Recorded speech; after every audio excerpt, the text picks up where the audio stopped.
This show is part of One Place, a daily network of focused briefings across the stories people follow most. Welcome to today's roundup.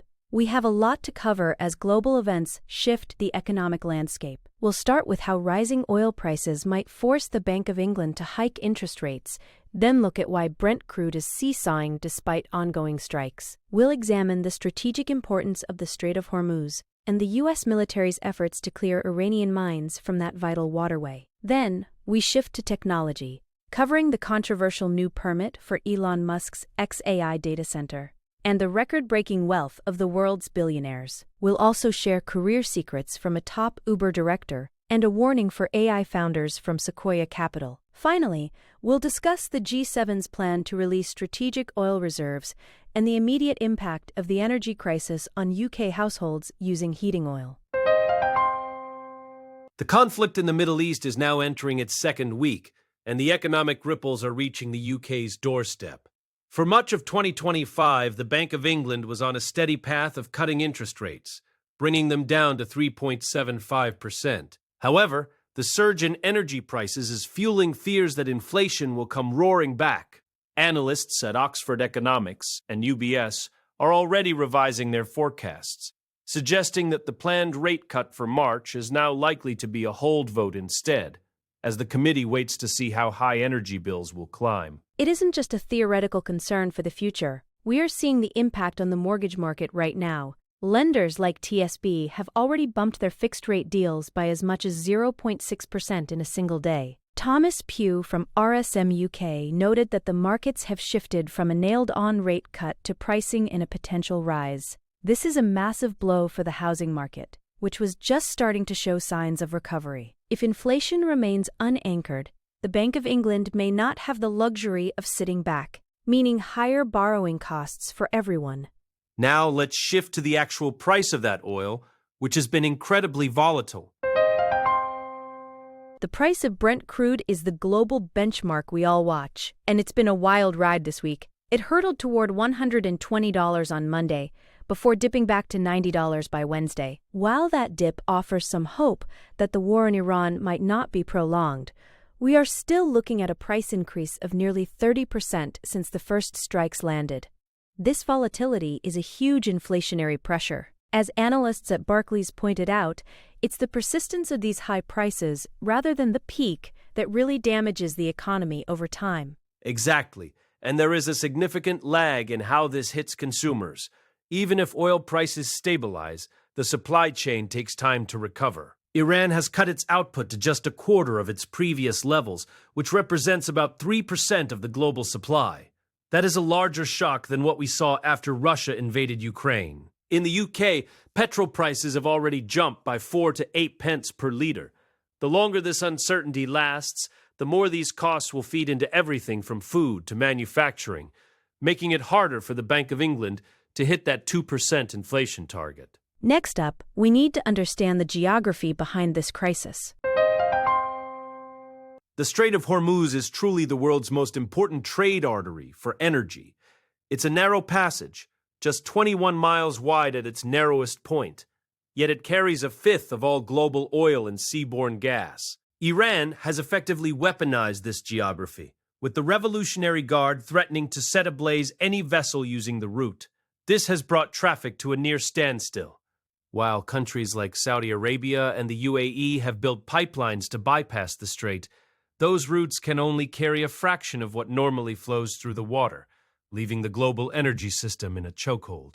The stakes are particularly high for China, which is the single largest buyer of crude flowing through Hormuz. Last year, they imported over 5 million barrels a day through that channel. While China has amassed record-high stockpiles of over 1 billion barrels to weather a storm like this, other nations aren't so lucky. Pakistan, Bangladesh, and India are incredibly reliant on this route for gas. If the disruption continues for weeks, Qatar's energy minister warns that production across the Gulf might have to shut down entirely, which could send oil prices skyrocketing to $150 a barrel. Now let's look at the military response to this maritime threat.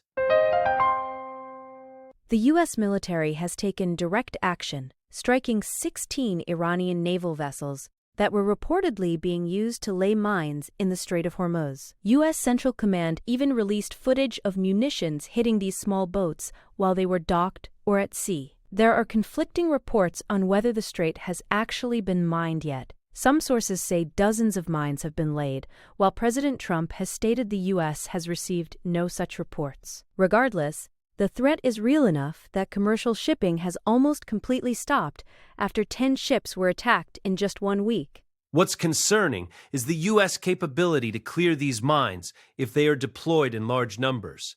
The Navy recently decommissioned its aging Avenger-class minesweepers, which had wooden and fiberglass hulls, to avoid triggering magnetic mines. They've replaced them with the Independence-class littoral combat ships, which use underwater drones and towed sensors. However, these new systems are largely unproven and have been criticized for their reliability in turbulent waters. If Iran carries out an extensive mining operation, simply having air superiority won't be enough to reopen the waterway for the world's tankers. Moving away from the conflict, let's look at a different kind of power struggle in Mississippi.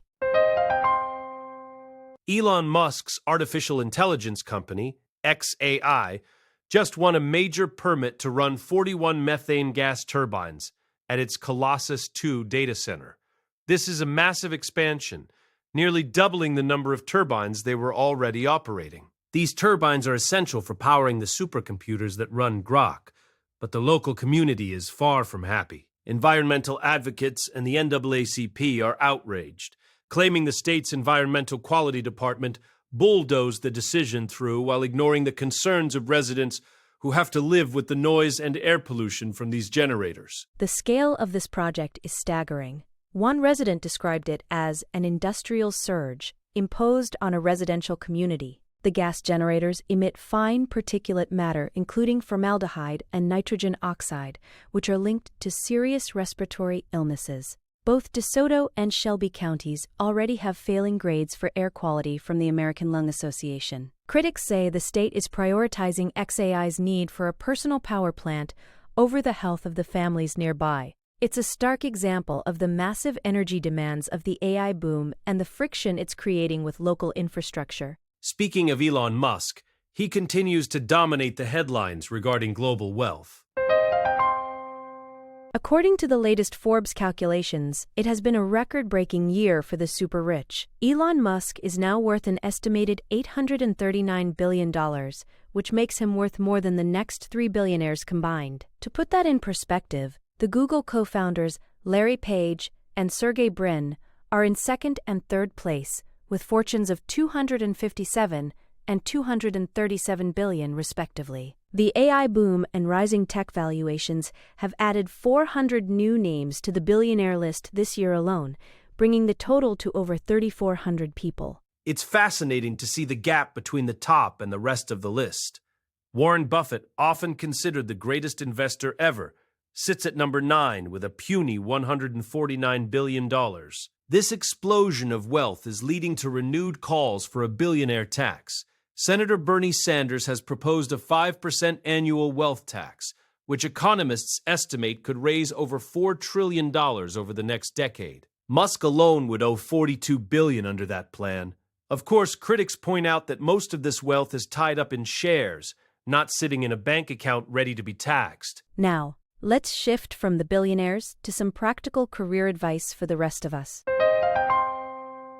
Maiden Thangavelu's story is a great blueprint for anyone stuck in middle management. He went from a software engineer to a senior director at Uber in just 6 years, now leading over 500 engineers. His strategy wasn't about waiting for permission, it was about being proactive. He started doing management tasks, like mentoring and project scoping, long before he had the title. He argues that, as a senior contributor, you can either delegate those duties to your boss or do them yourself to ensure a project's success. He chose to do them himself, making his promotion almost inevitable. Another key part of his strategy was building mutual trust with his managers rather than constantly switching teams. He spent time educating his bosses on his technical strategies while making sure he understood their goals. But perhaps the most important lesson was about timing. He says that identifying the right solution at the right moment is what sets leaders apart. If you pitch a big idea too early, it won't get support. Too late, and you look unprepared. By aligning his ambitious bets with the company's key moments, he was able to maintain momentum and triple his salary in the process. While some are climbing the ladder, others are worried the ladder might be pulled away by AI. Julian Beck, a partner at Sequoia, has a blunt warning for founders. If you are selling tools today, you are in the line of sight for the major AI models. He says many founders are terrified they are just one model iteration away from their business being destroyed. We saw this recently when advancements in Anthropic's Claude triggered a massive sell-off in software stocks. Beck's advice is to pivot from selling software tools to selling outcomes or services. He predicts the next trillion-dollar company will be a software firm masquerading as a services firm, focusing on work that AI can't yet master. Beck calls this the autopilot model. Instead of having 10 humans and 1 AI, you have 1 human and 10 AIs. The human provides the judgment, instinct, and taste that models currently lack, while the AI handles the bulk of the intelligence-related tasks.